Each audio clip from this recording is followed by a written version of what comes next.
여러분 안녕하십니까. 오늘은 지구온난화 중 한국온난화 세계 평균보다 빠르다.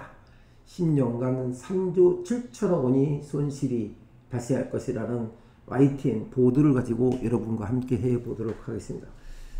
한국이 기후변화에 어떻게 적응하고 있는지 담은 정부 보고서가 처음 발간이 되었다고 합니다. 환경부는 대한민국 기후변화 적용 보고서를 2023년 4월 19일 기후위기 적응센터 홈페이지에 공개를 한다고 합니다. 자, 우리는 매년 온도가 조금씩 상승하는 경험을 하고 있는데 이제는 그것도 익숙해져서 그 변화의 크기는 체감하지 못하는데 문제가 있는 것입니다. 봄이 찾아올 때면 일반인들은 흠칫흠칫 놀라가죠.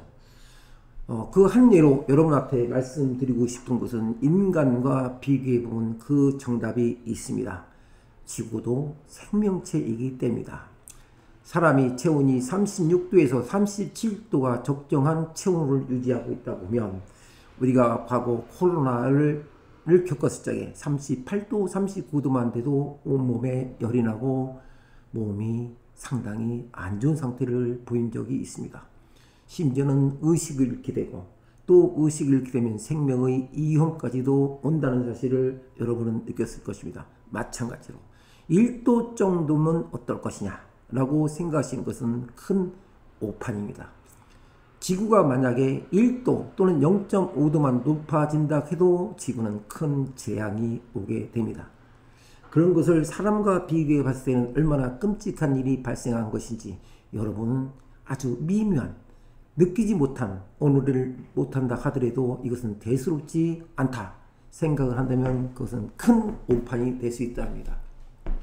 우리는 과거 체감도 하지 못할 지구온난화라는 얘기를 들었습니다. 전문가들이 얘기하는 것만으로 그것은 우리 일과 아무런 상관이 없다 라고 느꼈습니다. 그러나 지구온난화로 인한 기후변화가 이제는 일반에게도 그 미묘한 차이를 체감할 만큼 지구의 온도가 높아지고 또 높아져 가고 있다는 것입니다. 그렇다면 여러분이 알고 있는 지구온난화의 원인이 무엇이라고 생각합니까? 일반적으로 이산화탄소, CO2를 얘기를 하죠. 인간들이 문제로만 생각할 수 있었지만 인간이 원인을 제공하는 것도 많고 또 자연적인 이유에서 있다고 보시면 되겠습니다. 그래서 과학자들은 계속해서 지구 온난화에 대해 연구를 하고 그 대비책을 강구하고 있는 거죠. 지구 온난화의 원인은 여러 가지가 있죠. 즉 이산화탄소, 에어컨 냉매가스, 산림훼손, 지구의 화산활동, 또 태양 복사 에너지 변화, 온실가스의 배출, 소위 트림, 엘니뇨 이런 등등으로 지구의 온난화는 지속적으로 가속될 수 있습니다. 에너지를 사용하기 위해서 이산화탄소를 쓴다든가 또 토지 활용을 위해서 새로운 것을 산림을 훼손한다든가 폐기물, 비료 등도 마찬가지로 지구 온난화의 주범이고 원인이 된다는 것입니다. 이 또한 다양한 원인들도 있습니다. 그러면 제가 몇 가지를 좀 더 말씀해 보도록 하겠습니다. 최근에 강릉에서 또는 봄철이 되면 산불이 발생합니다. 산불은 최악의 사태를 가져오죠. 이것은 산림 훼손을 뿐만 아니라 산불로 일어나는 이런 여러 가지 원인 중에서 이산화탄소가 엄청나게 발생한다는 것입니다. 산불은 절대적으로 방지해야 할 것이고 이에 대한 엄중한 처벌이 있어야만 된다고 봅니다. 산림 훼손은 물론이고 이산화탄소까지 배출하면서 인명피해가까지 입히게 되고 추후에는 지구온난화의 주범으로 나타난다는 것이죠.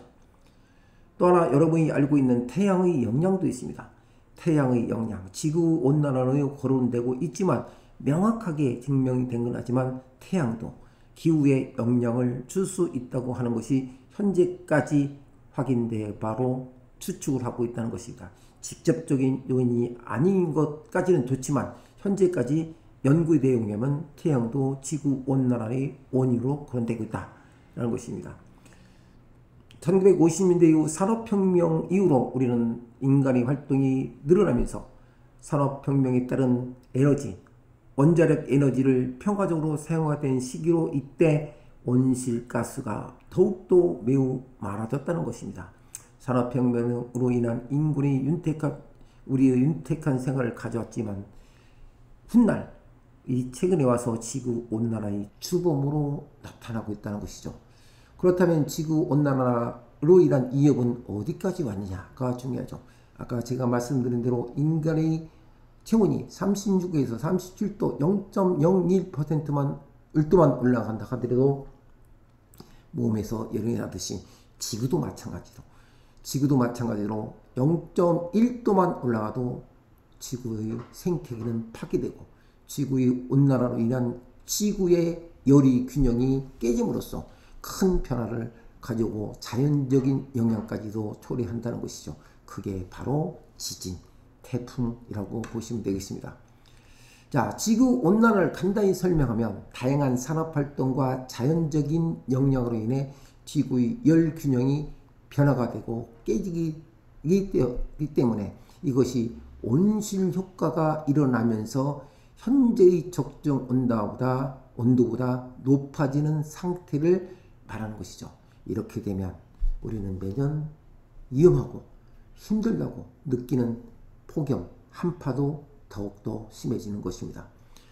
간혹 폭염만 지구온난화에 영향이 있다고 생각하시는 분이 계시지만 겨울에도 너무 추면 이 또한 지구의 온난화의 영향이라고 보시면 되겠습니다.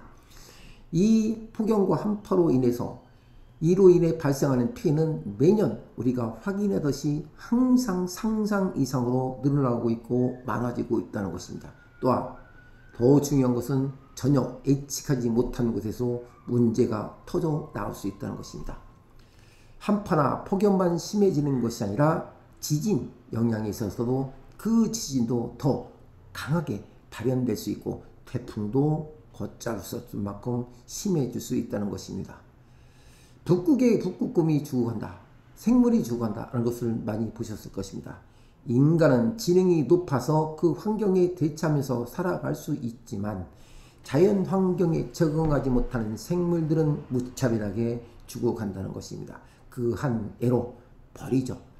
벌은 수만 개의 털을 가지고 있고 그 털로 인해서 꽃가루를 다른 수분 작업을 함으로 해서 열매를 맺게 되죠. 조그만 날개로 엄청난 꽃가루를 묻혀서 여기저기 돌아다니면서 그 생명체를 살리고 있는 것이 바로 벌이라고 보시면 되겠습니다. 이 벌이 사라지고 있다는 것입니다. 지구온난화, 벌이 왜 사라졌는가 라고 궁금하시겠다면 정답은 바로 거기 있습니다.